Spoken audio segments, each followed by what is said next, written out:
I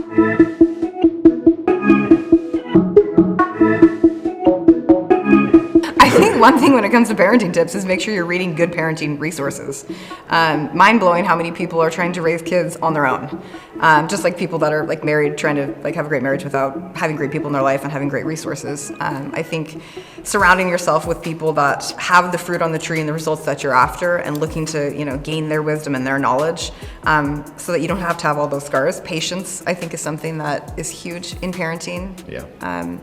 You know, communication, extending grace. Not being in a hurry.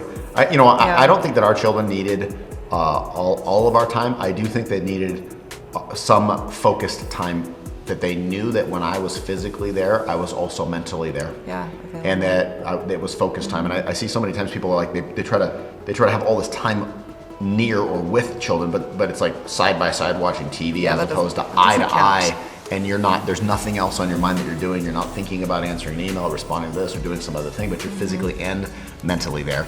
And when they know they have your attention, it just provides a space that allows more to happen over time. That was a big thing for us. And I also think too, because you go through these different transitions of your kids' ages, I think one of the biggest things is creating safety in the relationship as they're growing, that they're open to share with you what's going on in their heart and their mind, and that you're not going to explode on them. You're not going to change your demeanor. You're not going to be a different person. Like, you're actually creating trust through not freaking out.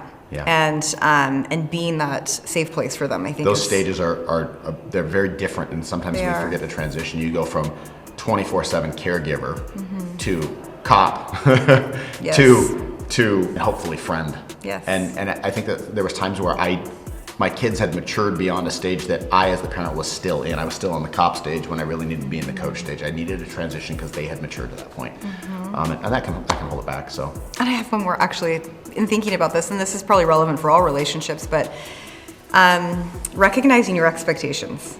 Because I could remember thinking that maybe my child was they were maybe 2 and I was looking at them as if they were a 5-year-old. And I think when you look at your children with these expectations for an age that they're not currently at, you can damage the relationship by your responses and your expectations for them, and recognizing, you know, where they're really at, so that you can meet them where they're at and allow them that space and that grace to grow. I think I remember that example, when they spill the milk, yes. And we'd feel like, why are you spilling milk? Well, because they're a 2-year-old, and we're expecting them to have the ability and the maturity and the skill set of a 10-year-old, and so we have these expectations that are not in alignment with where they should be developmentally at, and so we're frustrated, going, well, they're 2, they're going to spill milk, it happens. Yeah, and I think anytime you have those expectations that are unrealistic, all it leads is frustration. Yeah. Totally.